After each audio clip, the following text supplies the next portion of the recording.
কেন মেসক করলেন? কয় কেন, কি হয়েছে? কয় মেসক আপনি করার পর থেকে আপনার মুখ থেকে আর মেশক আম্বরের মতো আর ঘিরান আসতেছে না। বুঝছেন? মেশক আম্বরের মতো কি আসতেছে না, ঘিরান আর আসতেছে না। ওই যে ব্রাশ করছে, মেসক করে ফেলছে। রোজা রাখার পর যদি কোনো ব্যক্তি যদি বিকালবেলা ইফতারের আগ মুহূর্তে মুখ থেকে যদি একটা গন্ধ বের হয়, হাদিসের ভাষা এই গন্ধটা মেশক আম্বরের চাইতে আল্লাহর কাছে দামি। মুসা আলাইহিস সালাম বলে কয় কি? কয় হ। তাহলে ব্রাশ করে ফেললাম, মুসা আলাইহিস সালাম মেসক করলেন, ঘ্রাণ আর আসতেছে না। আল্লাহ রাব্বুল আলামিন জিব্রাইলকে জানাই দিলেন, ও জিব্রাইল, 30 দিন অবস্থান করছে তোর পর্বতে, আমি আরো 10 দিন অবস্থান করার জন্য হুকুম করে দিলাম। আরো 10 দিন রোজা রাখবার, 10 দিন অবস্থান করবা, ইতিকাফ করবা। সুবহানাল্লাহ কোন। ইতিকাফ পাইছেন? ইতিকাফ মুসা আলাইহিস সালাম করছে, দেখছেন? শেষ 10 দিন আল্লাহ রাব্বুল আলামিন বলতেছে, মুসা তুমি শেষ 10 দিন ইতিকাফ করো, শেষ 10 দিন রোজা রাখো। কেন? তুমি মেসক কেন করলা? মান কামা লাইলাতুল কদরি ঈমানান ইহতিসাবান গুফিরা লাহু মা তাকদ্দামা মিন যামবি। আল্লাহর নবী বলেন, শেষ দশকে যদি লাইলাতুল কদরের উদ্দেশ্যে যদি কেউ 10 দিন মসজিদের ভিতরে ইতিকাফ করবে, অবস্থান করবে লাইলাতুল কদর খোঁজার জন্য, আল্লাহ রাব্বুল আলামিনের হাবিব বলেন, মা তাকদ্দামা মিন যামবি, তার পিছনে যত গুনাহ আছে আল্লাহ তাআলা মাফ করে দেয়। লাইলাতুল কদর রমজানের শেষ দশকে খুঁজতে হবে। কোন দশকে? শেষ দশকে। আল্লাহর নবী সরকারে দো আলম 30 দিন লাইলাতুল কদর খুঁজতেছেন। 30 দিন, 30 দিনের মধ্যে 10 দিন যখন অতিবাহিত হয়ে গেছে, জিব্রাইল এসে হাজির। জিব্রাইল নবীকে বলতেছে, ওগো পয়গম্বর, আপনি কি খুঁজতেছেন? লাইলাতুল কদর নাকি? নবী বলছে, হ্যাঁ আমি লাইলাতুল কদর খুঁজছি। জিব্রাইল বললেন, ওগো সরকার, প্রথম 10 দিনে লাইলাতুল কদর আপনি পাবেন না। তাহলে প্রথম 10 দিন চলে গেল, কিন্তু জিব্রাইল বললেন না কোন 10 দিন। আবার নবীজি দ্বিতীয়বার আবার 10 দিন যখন ইতিকাফ করলেন, অর্থাৎ 10 থেকে 20 পর্যন্ত ইতিকাফ করলেন 10 দিন। ইতিকাফ করার পরে 10 দিন পর আবার জিব্রাইল আইসা হাজির। জিব্রাইল বলতেছে, গো সরকার, এই 10 দিনেও আপনি লাইলাতুল কদর পান নাই। আল্লাহ নবী বলতেছেন, লাইলাতুল কদর এই 10 দিনেও পেলাম না। তাহলে লাইলাতুল কদর কোন 10 দিনে? এবার বাকি আছে 10 দিন। বাকি আছে কি? 10 দিন। আল্লাহর নবী সরকারে দো আলম যখন জিব্রাইলকে প্রশ্ন করলেন, তাহলে লাইলাতুল কদর পাবো কোন 10 দিনে? জিব্রাইল আমিন বললেন, লাইলাতুল কদর পাবেন শেষ দশকে। শেষ দশকে বেজুর রাত্রে আপনি লাইলাতুল কদর খুঁজেন। শেষ দশকে। এই শেষ দশকে আল্লাহ তাআলা কত নিয়ামত আমাদের জন্য, আপনাদের জন্য রাখছে। শেষ দশকে লাইলাতুল কদর। এজন্য আল্লাহ রাসূল সাল্লাল্লাহু আলাইহি ওয়াসাল্লাম লাইলাতুল কদরকে খোঁজার জন্য শেষ দশকে যখন অবস্থান করলেন, অবস্থান করার পরে যখন দেখলেন লাইলাতুল কদর 21 রোজা, 22 রোজা, 23 রোজা, 24 রোজা, 25 রোজা, এইভাবে 30 দিন চলে গেল। এবার লাইলাতুল কদর আল্লাহর নবীকে জিব্রাইল জানায় দিলেন, ওগো সরকার, আপনি লাইলাতুল কদর 10 দিনে পাবেন, কিন্তু এই লাইলাতুল কদর রাত্রিটা আল্লাহ তাআলা গোপন রাখছে। লাইলাতুল কদর গোপন। এটা বেজুর রাত্রে 21 হতে পারে, 23 হতে পারে, 25 হতে পারে, আবার 27 হতে পারে, আবার 29 হতে পারে। এই 5টা রাত্রিতে লাইলাতুল কদর আপনাকে খুঁজবেন। এই খোঁজার জন্য আপনাকে এই শেষ দশকে আল্লাহর রাসূল সাহাবীদেরকে ডাক দেয়া বললেন, ও সাহাবীরা, তোমরা যদি লাইলাতুল কদর চাও, লাইলাতুল কদর যদি পাইতে চাও, তাহলে শেষ দশকে মসজিদে অবস্থান করে ইতিকাফ আরম্ভ করে দাও। ইতিকাফ করলে আপনার কপালে লাইলাতুল কদর থাকবেই। এখন আমি যদি ইতিকাফ যদি না করি, তাহলে আমার কপালে ইতিকাফ নাও থাকতে পারে। এখন আমি আশায় কি করলাম, 27 রোজা আমি ইতিকাফ করলাম, 27 রাত্রিতে ইতিকাফ করলাম। এটা কি আমাদের বাংলাদেশে এটাই প্রাধান্য বেশি দেয় যে 27 রাত্রে কি লাইলাতুল কদর। আসলে লাইলাতুল কদর 27 রাত্রে মতনৈক্য আছে। অধিকাংশ মত দিয়েছেন ঠিকই, কিন্তু 27 রাত্রিতে লাইলাতুল কদর এটা কিন্তু গ্যারান্টি না। লাইলাতুল কদর আসবে 21 রাত্রি, 23 রাত্রি, 25 রাত্রি, 27 রাত্রি, 29 রাত্রি, এই 5টা রাত্রি। আর এই 5টা রাত্রি যদি আপনি পেতে চান, তাহলে আপনাকে অবশ্যই মসজিদে কি করতে হবে, ইতিকাফ করতে হবে। ইতিকাফ তো দূরের কথা, রমজান মাস আসলেই আমাদের উপরে মনে হয় একেবারে বোঝা এসে গেল। কিছু মানুষের কাছে কি একেবারে বোঝা। অনেক দিনের একটা আগের ঘটনা বলি। আক্তার রহিমাহুল্লাহ রহমতুল্লাহ আলাই, আল্লাহর ওলি, এক জায়গায় সফর করছে। এক মূর্খ এলাকা, মানে বুঝে না, জাহিলিয়াতের যুগের মতো, ভালো মন্দ এতটা বুঝে না। ওই জায়গায় যায়া উনি বয়ান করতেছে, বয়ান করে বলতেছে যে তোমরা প্রস্তুত থাইকো, মানে রমজানের আগে গেছে, আগে যায় বলতেছে সামনে রমজান আসতেছে, প্রস্তুত থাইকো, সাবধান থাইকো, রমজান আসতেছে, 1 মাস প্রস্তুত থাকবা। আর ওই লোকেরা মনে যে ঘটনা কি, হুজুরে যে প্রস্তুত থাকতে বললো, সাবধান থাকতে বললো, কে এই রমজান, কোনভাবে আসবো? হুজুরকে জিজ্ঞেস করা হলো, হুজুর আসবো কই দিক দিয়ে? কয় রমজান আসবো পশ্চিম দিক থেকে। রমজান আসবো কোন দিক থেকে? পশ্চিম দিক থেকে আসবে।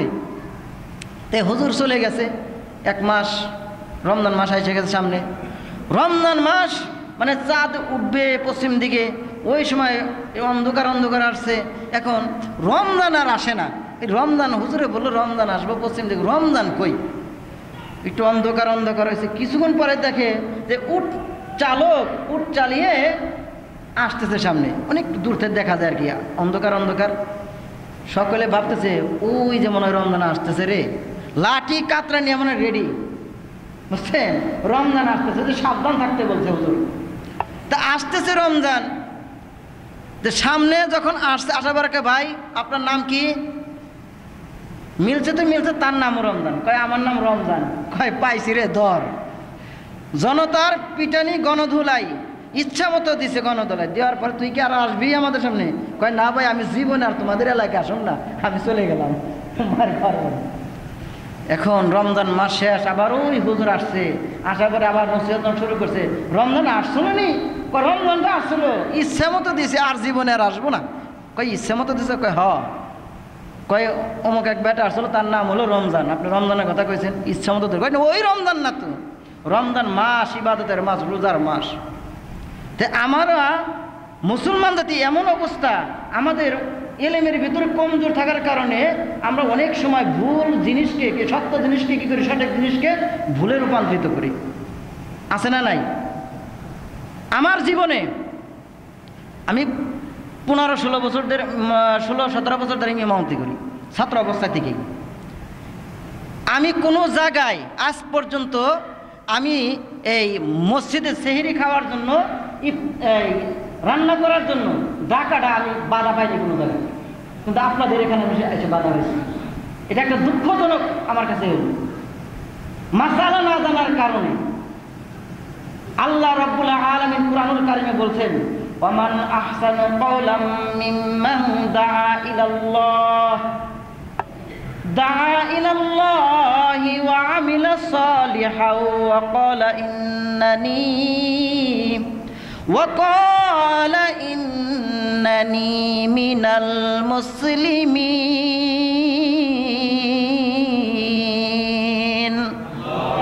আল্লাহ তাআলা বলেন যে তার মতো উত্তম আর কে হইতে পারে যেই ব্যক্তি আমি আল্লাহর দিকে মানুষকে আহ্বান করে। আচ্ছা, রমজান কার মাস? জোরে বলেন কার মাস? রোজা ফরজ কিনা? রোজা যদি ফরজ হয়, সেহরি খাওয়া সুন্নত, আর সেহরি একটা ইবাদত। সেহরি ইবাদতের জন্য যদি উদ্দেশ্য করে যদি মানুষকে ডাকা হয়, এটা 1000 বার জায়েজ। আমি ফতোয়া দিলাম এবং বিভিন্ন স্কলার ফতোয়া দিয়েছেন, এটা 1000 বার জায়েজ। কিন্তু সাবধান, ডাকার নাম করে আধা ঘন্টা 1 ঘন্টা বইরা মাইকে গজল বাজানো যাবে না, মাইকে ওয়াজ বাজানো যাবে না। বুঝতে পারছেন ফতোয়া? আমরা কি মাইকে ওয়াজ বাজাই? আমার কি মাইকে গজল বাজাই? বাজাই না। এরপরে সমস্যা। আল্লাহ আমাদের সবাইকে হেদায়েত দান করুক। আল্লাহ বলছেন তার চাইতে উত্তম আর কেউ হতে পারে না যে ব্যক্তি আমার দিকে মানুষকে আহ্বান করে। আর বাধা প্রদানকারী কি? খবরদার, এগুলো থেকে বিরত থাকবেন। খবরদার, এগুলো থেকে বিরত থাকবেন। এগুলো যেন আর হয় না।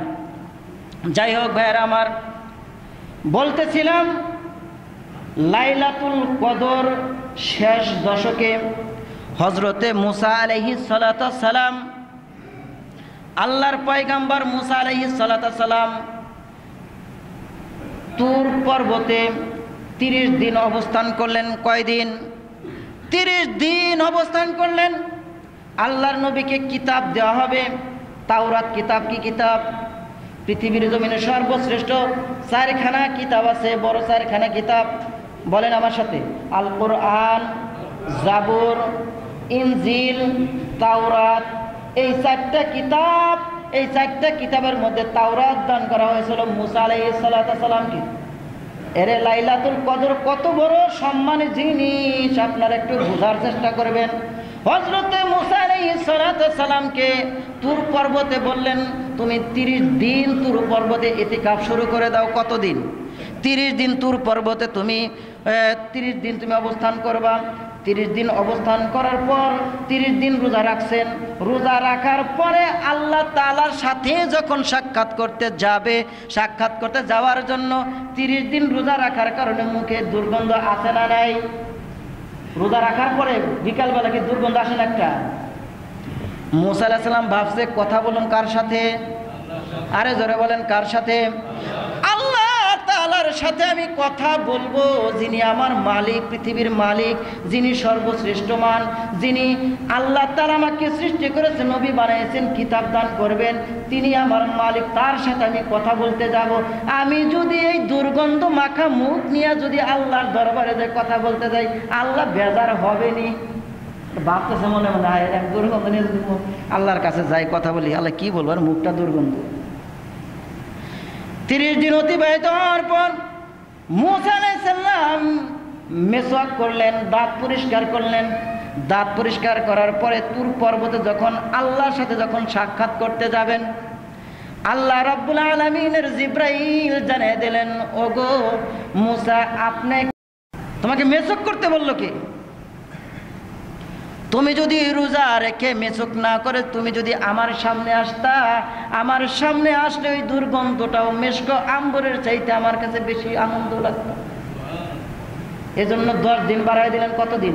40 দিন। কতদিন? 40 দিন। তাহলে আমরা 40 দিন মুসা আলাইহিস সালাম যখন 30 দিন অতিবাহিত হওয়ার পরে 10 দিন বাড়াই দিলেন। বাড়াই দেওয়ার পরে হলো 40 দিন। এই 40 দিন পরে আল্লাহ রাব্বুল আলামিন মুসা আলাইহিস সালামকে তাওরাত কিতাব আল্লাহ তাআলা দিয়ে দিলেন। তাওরাত কিতাব দিলেন। তাহলে মুসা আলাইহিস সালাম ইতিকাফ করেছেন। তাহলে আমার নবীও কি করেছেন? ইতিকাফ। আমার নবীজি সারা মাস, মানে রমজান মাস, সারা মাসের ভিতরে কি করছে? 30 দিন মধ্যে 10 দিন শেষে কি করছে? ইতিকাফ করছে। আর একটা লাইলাতুল কদর খোঁজার জন্য সারা মাস ইতিকাফ করছে। বুঝতে পারছেন? আর একটা হাদিসে আছে একটা সমস্যার কারণে, একটু সমস্যার কারণে ইতিকাফে সমস্যা হয়েছে। তাহলে নবীজি ইতিকাফ করছেন, এটা প্রমাণিত। তো আমাদের কি করতে? ইতিকাফ করতে হবে কিনা? কথা বলেন, ইতিকাফ করতে হবে কিনা? আমাদের এই মসজিদে ইতিকাফ করতে হবে। তো মসজিদে যদি ইতিকাফ যদি না করি তাহলে এই এলাকার সকল মানুষ গুনাহগার হবে। সকল মানুষ কি হবে? গুনাহগার হবে। এখন আসুন, কেন গুনাহগার হবে? কারণ আমরা যে রমজানুল মুবারক মাসে ইতিকাফ করি, এই ইতিকাফটা হলো সুন্নতে মুআক্কাদা বলে, অথবা সুন্নতে কিফায়া। কিফায়া বুঝেন? জানাজার নামাজ কি ফরজে? 2 জন আদায় করলে সবার হয়ে যায়। হাজার হাজার মানুষ জানাজা লাগে না, 2 জন 3 জন একজন আদায় করে ওই দিল আর হয়ে গেল জানাজা, সবার পক্ষ থেকে আদায় হয়ে গেল। এরকম সুন্নতে এই মুআক্কাদা অথবা সুন্নতে কিফায়া ইতিকাফ যদি মসজিদের ভিতরে যে 2 জন 1 জন 3 জন যদি করে তাহলে সবার পক্ষ থেকে আদায় হয়ে গেল। কিন্তু আবার ভাড়া করে আবার আদায় করা যাবে না। কিছু কিছু মসজিদে আমি দেখছি 1000 2000 3000 টাকা ভাড়া করে করে কি 10 দিন থাকবা, 3000 টাকা দেওয়া হবে, 2000 টাকা দেওয়া হবে, এরকম করে। এটা করা যাবে না। তাহলে ইতিকাফ শেষ দশকে করতে হবে, অর্থাৎ 20 রোজা। কয় রোজা? 20 রোজায় সন্ধ্যা থেকে, সন্ধ্যার আগ মুহূর্ত থেকে অবস্থান করে একেবারে 29 রোজা 30 রোজা পর্যন্ত শেষ। আর চাঁদ উঠবে আপনি বিদায়। কথা বুঝতে পারছেন? চাঁদ উঠবে আপনি বিদায়। আবার অনেকে আছে করে কি এশা না হইলে আর যায় না, কয় এশার পরে। আসলে এটা চাঁদ উঠবে, ওঠার সাথে সাথে মাগরিব নামাজ পড়ে আপনার ইতিকাফ শেষ। এখন ইতিকাফ কয় প্রকার হলো? তাহলে ইতিকাফ 3 প্রকার। কত প্রকার বলেন? ইতিকাফ 3 প্রকার। একটা হলো ওয়াজিব ইতিকাফ। ওয়াজিব ইতিকাফ এটা হলো মান্নতের ইতিকাফ, যদি মান্নত করে কেউ। আরেকটা হলো সুন্নতে মুআক্কাদা, যেটা রমজানের শেষ দশকে। আরেকটা হলো মুস্তাহাব ইতিকাফ, যেটা পাবলিকে আমরা যখন মসজিদে ঢুকি, একটা মাসালা মনে রাখেন, যখন আমরা মসজিদে ঢুকবো একটু অবস্থান করার জন্য, ফ্যানের বাতাস অথবা একটু আরামের জন্য ঢুকবো, তখন মসজিদের সামনে থেকে ইতিকাফের নিয়তে ঢুকবেন। এটা সওয়াব হবে। কি হবে? সওয়াব হবে। আর ইতিকাফের অবস্থায় যদি আপনি মসজিদে যদি কথাবার্তা নাও বলেন, সেকেন্ডে সেকেন্ডে আপনার আমলনামায় নেকি লেখা হবে। গুনাহ নাই, গুনাহ নাই। জোরে কর না সুবহানাল্লাহ। গুনাহ নাই। তাহলে ইতিকাফ করবেন তো ইনশাআল্লাহ? ইতিকাফ করতে হবে। তাহলে ইতিকাফ কয় প্রকার গেল? ইতিকাফ 3 প্রকার। আর এই ইতিকাফকারী দেখেন একটা দারুণ একটা সুখবর ইতিকাফকারীর জন্য। ইতিকাফকারী যেই ব্যক্তি মসজিদে 30 দিনের মধ্যে শেষ দশকে ইতিকাফ করবে, পালন করবে, আল্লাহ রাসূল সাল্লাল্লাহু আলাইহি ওয়াসাল্লাম বলেন এই ইতিকাফ করার জন্য তাকে কবুল হজের সওয়াব আল্লাহ তাআলা তার আমলনামায় দিয়ে দেবে। তাহলে কি করতে হবে? আমাদের ইতিকাফ করতে হবে। ইতিকাফ তাহলে কয় রোজা থেকে? 20 রোজা থেকে। বলেন কয় রোজা থেকে? আল্লাহ রাসূল সাল্লাল্লাহু আলাইহি সাল্লাম বলেন